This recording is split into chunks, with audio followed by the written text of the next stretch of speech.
मुल्क भर की तरह सादिकाबाद में करंतना सेंटर कैंप। कोरोना वायरस के खतरात से निपटने के लिए तमाम हिफाजती तैयारियां मुकम्मल। THQ अस्पताल के MS डॉक्टर लियाकत चौहान ने मीडिया को ब्रीफिंग देते हुए कहा कि तहसील हेडक्वार्टर अस्पताल में 45 बेड्स पर मुश्तमिल करंतना सेंटर कैंप किया गया है। इस सेंटर में बायक वक्त 100 मरीजों को आइसोलेट किया जा सकता है। अभी तक 11 मुश्तबा मरीजों की स्क्रीनिंग की गई।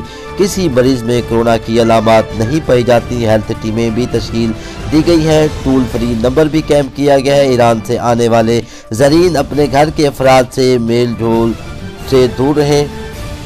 ज़ायरीन हमारे टूल नंबर पर कॉल करें ताकि हेल्थ टीमें उनके घर घर जाकर उनका मुआयना कर सकें। इस मौका पर मेंबर ज़कात कमेटी जाम असद यार वलाना ने भी अस्पताल का दौरा किया। उन्होंने डॉक्टर MS लियाकत चौहान और हुकूमत पंजाब की काविशों को सराहा। उन्होंने कहा कि PTI हुकूमत इंशाअल्लाह किसी भी मुश्किल वक्त में अवाम के साथ खड़ी है। उन्होंने इस मौका पर चेक भी दिया।